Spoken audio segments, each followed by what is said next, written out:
Hello बच्चों, let us read this question. This question says during the presence of SO3 minus and S2 minus in a mixture, addition of dilute H2SO4, one notice that.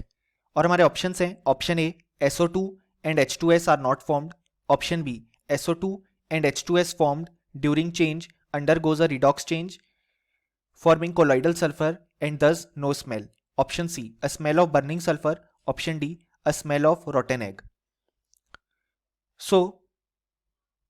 इस question में हमसे कहा गया है कि हमारे पास एक मिक्सचर में SO3 माइनस और S2 माइनस प्रेजेंट है. जब हम इसे डाइल्यूट H2SO4 के साथ ऐड करेंगे तो हमें क्या नोटिस करने को मिलेगा.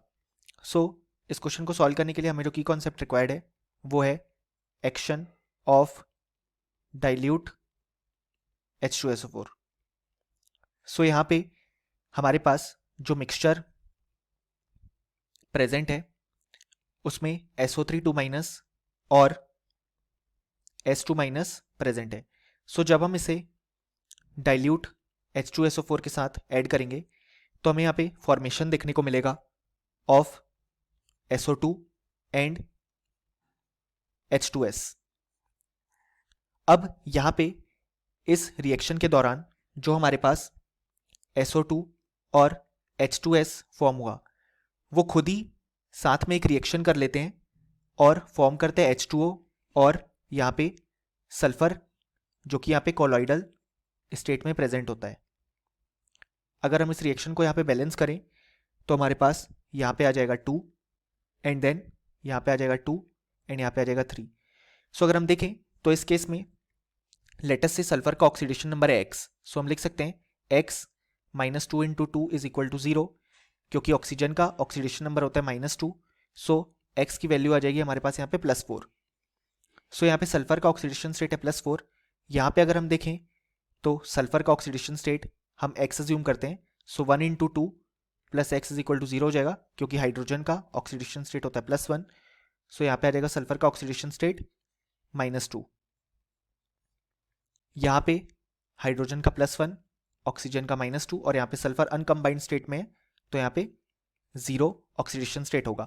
अगर हम इस रिएक्शन को फिर से लिखें तो हम लिख सकते हैं SO2 + 2H2S converting to 2H2O + 3S.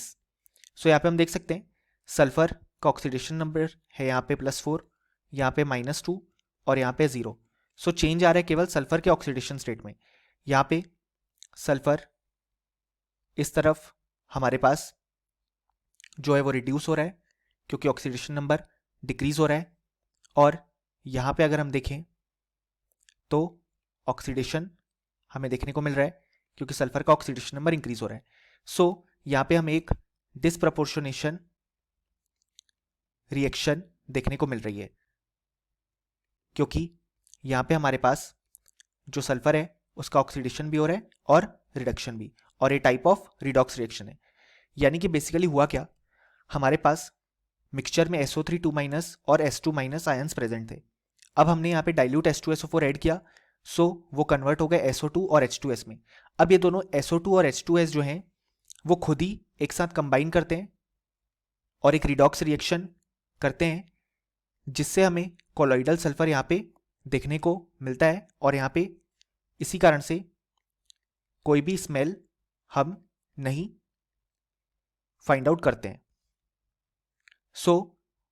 अब हमसे यही पूछा गया है कि जब ये हमारे पास हमने रिएक्शन की तो हमें क्या देखने को मिलेगा.